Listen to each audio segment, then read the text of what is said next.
Hello दोस्तों, मेरे YouTube channel में आपका हार्दिक स्वागत है। मैं आज आपको बताऊंगा कि असम राइफल से मेरी दिल्ली पुलिस की जर्नी कैसी रही और कैसे मैंने 2 महीने में मैंने दिल्ली पुलिस को ज्वाइन किया। यानी कि असम राइफल में रह के मैंने दिल्ली पुलिस में 2 महीने में नौकरी कैसे ली, मैं आपको ऐसे बताऊँगा।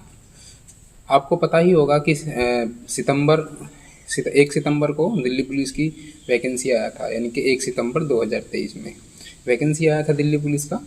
तो उस टाइम पे मैं असम राइफल में था। उस टाइम पे मेरा ट्रेनिंग चल रहा था असम राइफल में।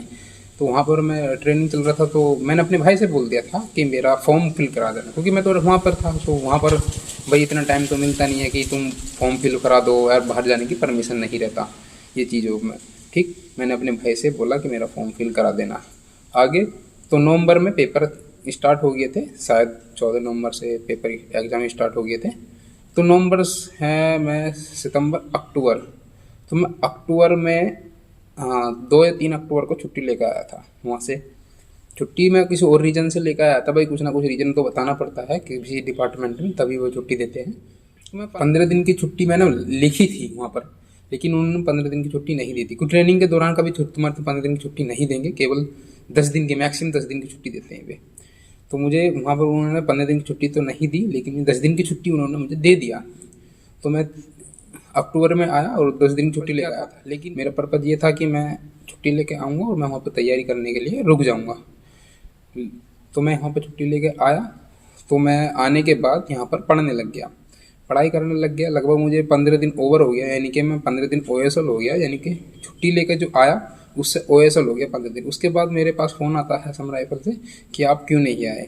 तो मैंने बोल दिया कि सर मेरा अभी कुछ प्रॉब्लम चल रहा है तो इसलिए नहीं आया हूँ। तो बोले ठीक है। ऐसा बोलने के बाद वो उन्होंने फ़ोन कट कर दिया और उसके बाद मैं अपनी पढ़ाई में लगा रहा।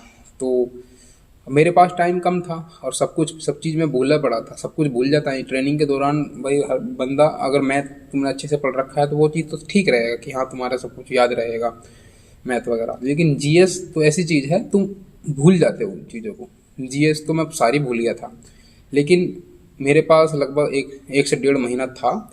तो उस 1 से 1.5 महीने में मैंने घर में रह के सबसे ज़्यादा मैंने GS को पढ़ा, कंप्यूटर को पढ़ा।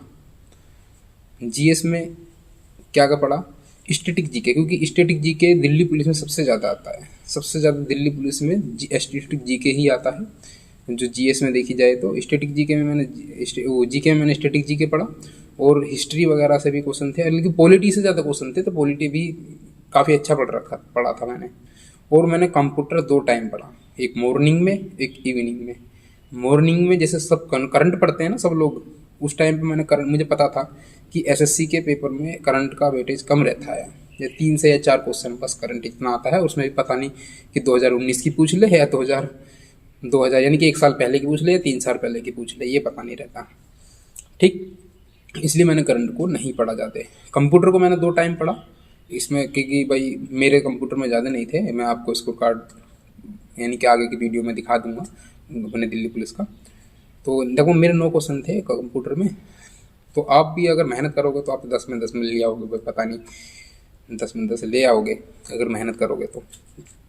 ठीक, तो मेरे 9 क्वेश्चन थे उसमें कंप्यूटर में, क्योंकि मैंने मॉर्निंग और इवनिंग में ज़्यादा मैं कंप्यूटर को पढ़ा और GS को बहुत पढ़ा।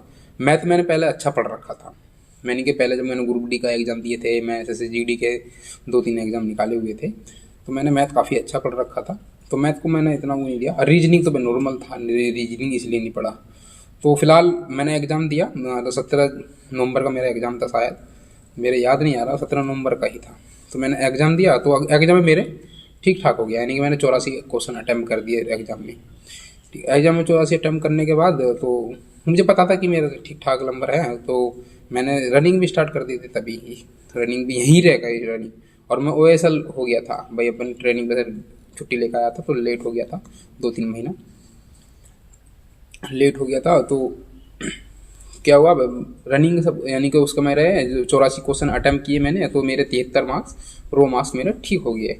यानी कि 73 मेरे, यानी कि 73 मेरे रो मार्क्स थे और नॉर्मलाइज हो गया वो 78 हो गया, यानी 77.9 हो गया, 78 ही मानो उनको, इतने हो गए मेरे रो मार्क्स। तो उसमें मेरा फाइनल सिलेक्शन हो गया, यानी कि मैंने यहाँ पे फिजिकल दिया। फिजिकल देने के बाद मैं फिजिकल दिया, फिजिकल देने के बाद यहाँ पे मैंने डॉक्यूमेंट्स कुछ कराया और मैंने यहाँ पर शो कर दिया था कि मैं असम राइफल में हूँ। कि दिल्ली पुलिस में मैंने ज्वाइन करने से पहले सब कुछ आपको बताना होता है, किसी भी चीज़ को नहीं छुपाना दिल्ली पुलिस में आने के बाद, वरना तो आप टर्मिनेट कर दिए जाओगे अगर किसी चीज़ को छिपाओगे, या आप किसी और सर्विस में हो या आपके ऊपर FIR है, किसी चीज़ को छिपाओगे तो टर्मिनेट कर दिए जाओगे। तो यहाँ पर मैंने आने के बाद मैंने कुछ नहीं छिपाया, मैंने बोल दिया कि मैं असम राइफल में हूँ। तो यहाँ जब डॉक्यूमेंट वेरिफिकेशन हुआ तो वे कह देते हैं कि आप अपना रिजाइन, यहाँ पर डिस्चार्ज या जो भी रिजाइन करना है, डिस्चार्ज करना है या NOC करनी है, आप यहाँ जमा कर देना। और कुछ होगा रहता है कि पूछते हैं कि लोग कि NOC कब देते हैं। NOC तब देते हैं या तो आप उस रैंक से अपर रैंक की तैयारी करते हो या उस डिपार्टमेंट से मंजूरी लेते हो, ठीक है ना, कि मैं और जॉब में जाना चाहता हूँ। और NOC लेने पर आपको उस डिपार्टमेंट में डिस्चार्ज करने पर या रिजाइन करने पर कोई पे नहीं करना पड़ता, ये होता है NOC। लेकिन मैंने NOC नहीं लिया था क्योंकि मेरा तो डिस्चार्ज हुआ था असम राइफल से, ठीक। और उसके मेरा जब सब कुछ हो गया, मेडिकल हो गया, सब कुछ हो गया दिल्ली पुलिस का, उसके बाद मैंने असम राइफल में जाके रिजाइन कर दिया, ठीक है। रिजाइन में मुझे लगभग 15 से 20 दिन लगे थे रिजाइन करने में, वहाँ पर जाने के बाद।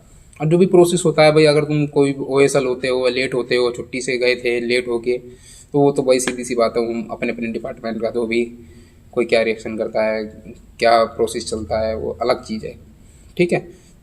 मैंने आपको बता दिया कि 2 महीने में पढ़कर, या 2 महीने कह सकते हैं या 1.5 महीने कह सकते हैं, कैसे पढ़कर मैंने दिल्ली पुलिस को ज्वाइन किया। और दूसरा मैंने थंबनेल में लिख रखा है कि कमज़ोर बच्चे कैसे दिल्ली पुलिस को ज्वाइन करें, जिसका मैथ कमज़ोर है, जिसकी GK कमज़ोर है।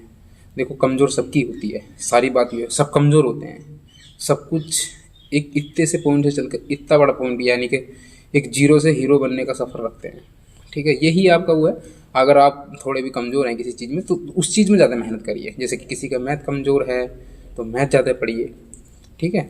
किसी के GK कमज़ोर है तो GK तो ऐसी चीज़ है सबका भाई, अगर तुम अभी पढ़ लिया तो 2-3 माह बाद भूल जाओगे। तो जो मजबूत सब्जेक्ट है जैसे कि मैथ हो गया तो मैथ ज़्यादा पढ़िए। तो मेरा तो कहना है कि मैथ, रीजनिंग और कंप्यूटर, इनमें अच्छे नंबर लाइए, वरना तो एवरेज नंबर भी चल जाते हैं। जैसे कि अगर GK की बात करें तो 27 से 28 नंबर भी अगर लिया है तो आराम से सिलेक्शन हो जाएगा, कोई टेंशन वाली बात नहीं है, ठीक है। Thank you. मेरे यूट्यूब चैनल को सब्सक्राइब कर लेना और अधिक जानकारी के लिए कमेंट कर देना जो भी आप कुछ क्वेश्चन पूछना है, ठीक है। धन्यवाद।